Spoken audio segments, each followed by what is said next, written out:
I have spent most of my life studying how great powers rise, how they stumble, and how they often create the very threats they fear.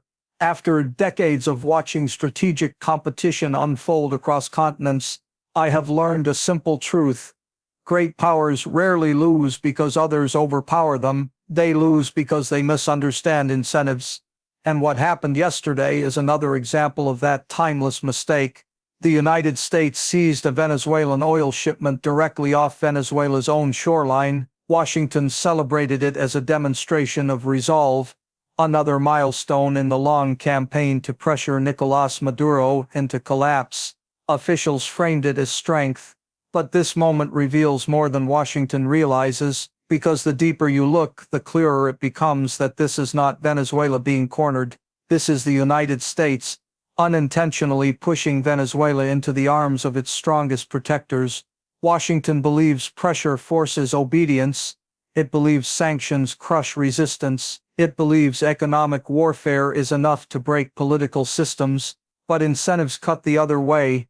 Every action Washington takes, every new sanction, every seized tanker, every escalation drives Maduro deeper into Russian and Chinese arms. It does not isolate him, it integrates him into the rival camp faster. American pressure is not succeeding, it is backfiring in slow motion. To understand why this moment matters, you have to look backward as much as forward. 2 centuries ago, the Monroe Doctrine declared the Western Hemisphere off-limits to foreign powers. For generations, no great rival could establish meaningful influence here. During the Cold War, even slight hints of Soviet involvement triggered massive American responses. The Western Hemisphere was America's uncontested strategic sanctuary. That assumption stayed intact long after the global order changed.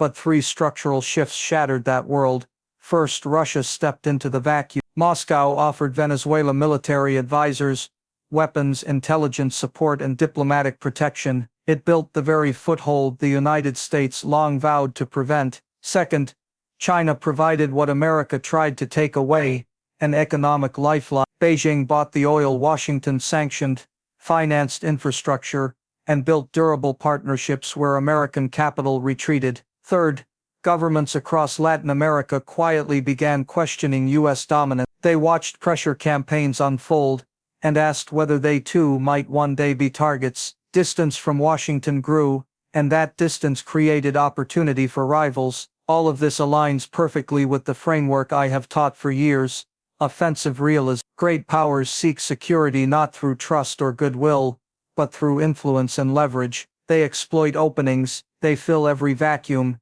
and in geopolitics, as in investing, if you leave a gap, someone fills it. Russia and China did not enter Venezuela because of ideology. They entered because American pressure created the precise incentives for them to step in. Now consider the events of yesterday through the lens of incentives.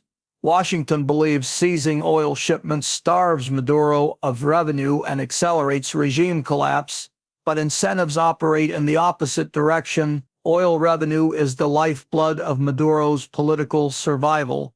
The means by which he pays the military stabilizes his government and maintains basic function. When the United States blocks those flows, he must find external partners who can replace them. Russia and China are not just willing to play that role, they benefit enormously by doing so. Russia provides military guarantees the United States cannot easily counter. China provides economic markets the United States cannot sanction away. Together, they give Maduro what he needs most: protection, revenue, and long-term strategic shelter. When you corner a leader facing existential threat, you cannot be surprised when he turns to the strongest hand extended to him. Washington sees the seized tanker as pressure. Moscow and Beijing see it as opportunity. This is why maximum pressure fails for reasons that are structural, not temporary. First, alternatives exist. Sanctions only work when a target has nowhere else to go, but great powers always create alternatives for partners they want to keep. Russia and China have done precisely that. Second, external lifelines guarantee survival. Russian advisors deter intervention. Chinese purchases sustain revenue flows. These connections cannot be severed without a far larger conflict: Third, regional backlash grows. Latin nations interpret U.S. escalation not as stabilization but as overreach. They question their own vulnerability. Fourth, every escalation pushes Venezuela further into the rival camp.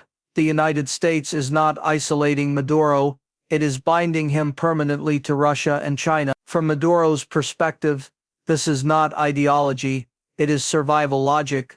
When a powerful nation threatens your existence, you align with the powers capable of shielding you, and Russia and China have demonstrated a long-term commitment to doing exactly that. Military cooperation deepens, intelligence sharing expands, economic agreements grow. The more Washington pressures, the more firmly this alignment consolidates. Three asymmetric advantages now define the landscape. Russia gains a strategic foothold in the Western Hemisphere, an outcome that would have been unthinkable a generation ago. China secures access to the world's largest proven oil reserves outside American control, and Venezuela survives despite sanctions, integrating itself into a rival system the United States cannot easily unwind. These advantages endure, they accumulate, they compound over time. The immediate implications are already visible. The Venezuela-Russia-China triangle strengthens with every U.S. action. More vital agreements, more energy deals, more training missions. Meanwhile, Latin American governments watch a superpower fail to achieve its goals despite years of pressure. American credibility frays, the perception of dominance slips. The long-term consequences are even more profound. The Western Hemisphere is no longer a one-power region. It is becoming a multipolar arena where multiple great powers operate openly and confidently. The Monroe Doctrine, in practical terms, is gone. The geopolitical map has changed, and Washington did not notice the change until it was in motion. Great powers do not simply lose territory, they lose influence, and influence erodes when policy ignores incentives, when pressure replaces partnership, and when strategy pushes rivals together instead of pulling them apart. Venezuela is not being isolated, it is being anchored to Russia and China in ways American pressure makes more permanent. Here is the final lesson I have learned after decades of studying great power politics. If you pressure a nation without offering a path forward, it will walk through the nearest open door, and today that door leads directly to Moscow and Beijing. The United States did not isolate Venezuela, it isolated itself.